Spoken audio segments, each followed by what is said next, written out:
take it back now, yo. Yeah, guys, it's Roger Moore here on Everything Texas Celebrating Gospel Music of Black Origin still, yeah? So, I'm just, something that I'm going to be maybe doing two parts here because it is a subject where I'm thinking that, we're going to be careful now that people start hiding behind foolishness to handle with, and it's about a word that everyone's too scared to be handling or talking about or whatsoever, which is wokeness, yeah? Now, what I've seen online, when I said about Nigel Farage, getting involved and on YouTube, your freedom of speech, which is out there, maybe my algorithms have opened up a bit more thanks to me searching on Nigel Farage. So me hitting Nigel Farage's stuff about a week or two ago, seeing him coming in and have a look at the responses, has now opened me to an algorithm that actually seeps into almost UK white men kind of like YouTube videos. So they're like I wouldn't say opposite to me, but opposite to me, which is great because I'm all hearing different arguments and stuff like that. So yeah, so I'm minding my own business. This morning I saw a video come out, and it was a march that happened about 9 days ago when they was out there doing not 9 days ago, but maybe a bit longer ago, and they was doing a march down in London, about keeping getting Britain back to Britain, keep looking after the indigenous people of the UK.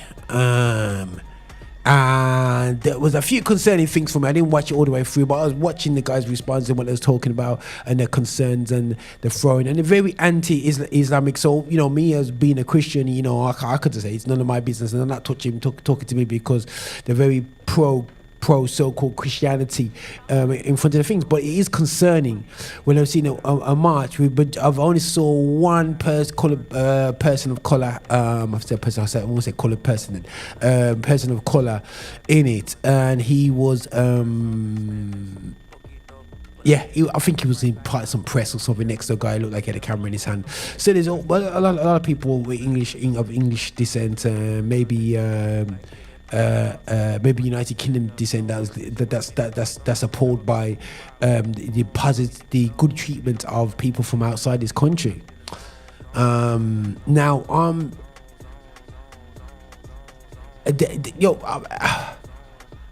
See what they're saying.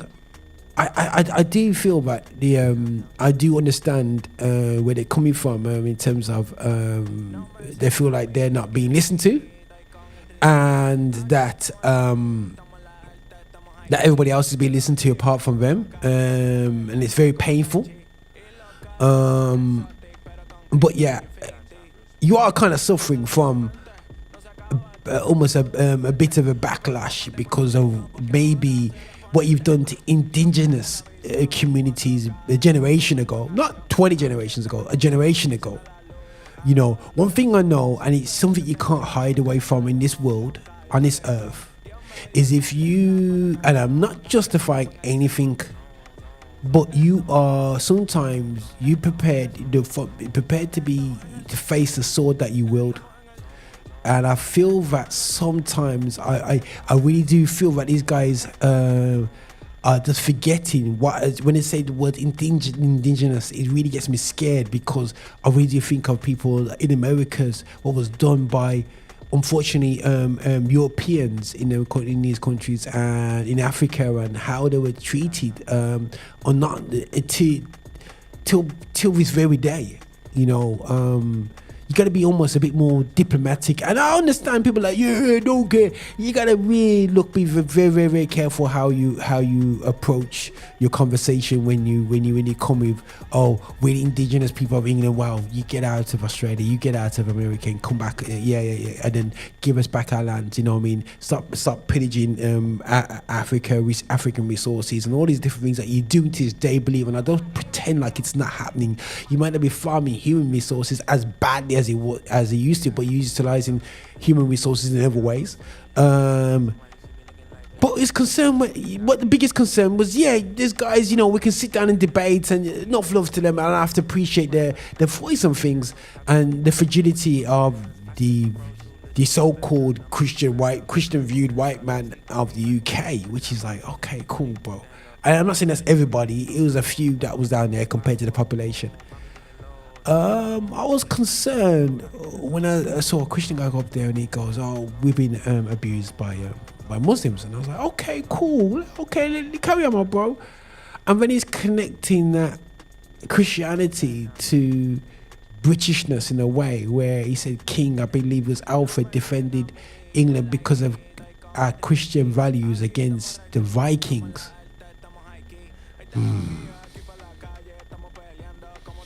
And you know what, guys? You know, the scary thing is, I've watched a lot of periodical dramas from that time. I've watched a lot of historical programs about the times of the Vikings. When you like certain periods have been highlighted and connecting different angles and stuff, and we don't know because we wasn't really there at the time.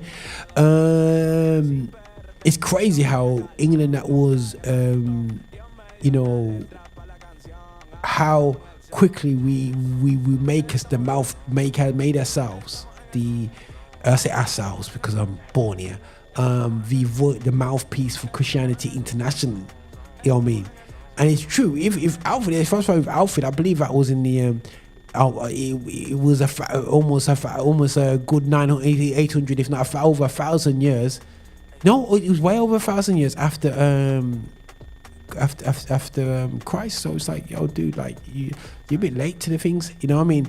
And it's just like linking Christianity to the British thing, and you're gonna fight after Muslims off the land, and I'm like, I appreciate the concerns, the fragility elements of this, and I do understand that we've got to uphold Christian values. I'm a Christian. I appreciate the values that we have to uphold, but I just feel it's very easy to turn around and very lazy to turn around and say, "They're Muslims, they're Muslims, they're Muslims."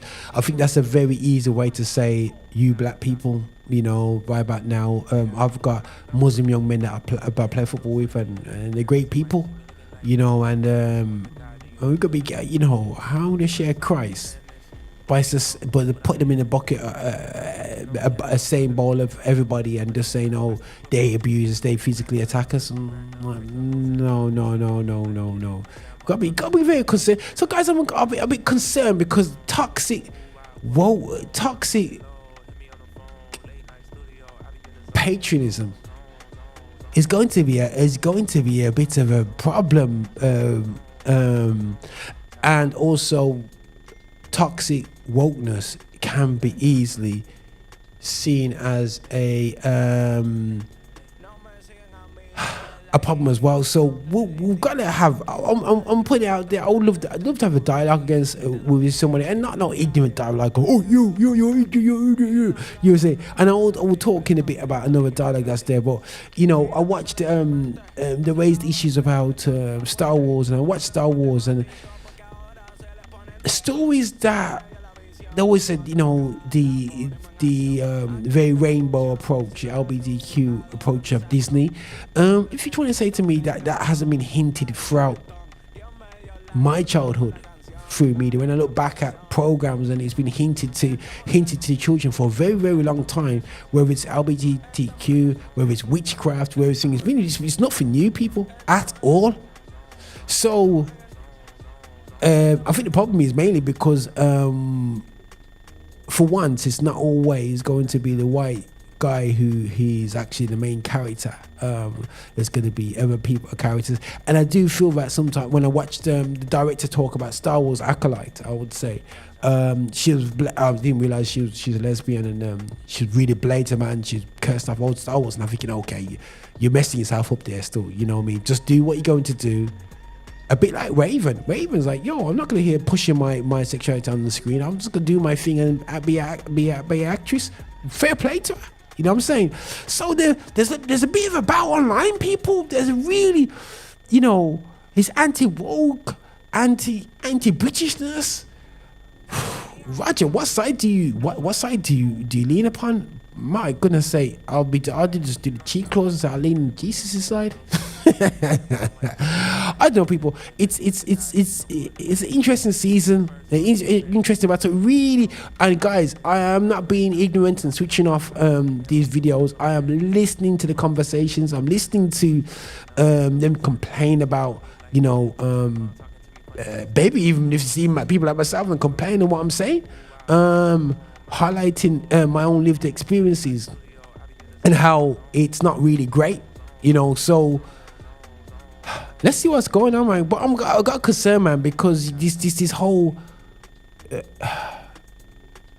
pro-indigenous people of Britain, you know, you gotta be careful here, because the indigenous people of Britain are kind of living in Wales, Scotland and Ireland, you know what I mean, and maybe down in Devon, Cornwall, because it got pushed out and chased out by the Roman imports. So you gotta be careful how far you want to go with that one still, you know. So that's me being a clever dick, that people could say. But yeah, this is me, Roger, sharing my thoughts, because I do feel that, you know, there's a space to have this conversation. I want to have a conversation with somebody who's productive and not ignorant, you know what I mean? That sounds like I gotta talk to somebody who's I'm gonna reach out, man. I'm gonna reach out to people, somebody who's pro Britain but just has love in the heart, you know, the one that want to talk and reason, you know what I mean? So yeah. Guys, help me out. Yo, guys, if you want to have a conversation and you're out there and you don't mind being in front of the camera, you're not gonna be abusive or whatever, let's have a conversation, man, because we need to get a positive result out of this, because this can end up in the messy wars and stupid riots, and people get hurt over what? Man just utilizing hate crime as a just going the wrong way, man. So we just want to encourage love, harmony, peace, fairness, equality in a positive sense. That's how we do here in Affinity Extra, man. You know, nothing but love, people. I'm gonna go back to a tune still, guys. That is off the new album from Jafria Live. Do check him out, man. Let me just set that up. You know how long it is? Oh my goodness, I had to go too far for the track anyway. So yeah, but this is called The Crow and the Man on a wagon. Hi, and thank you for watching. Make sure you subscribe, you like, and you comment, and make sure that you're sharing the videos and watching so much more. We have loads of content for you. I hope you enjoy.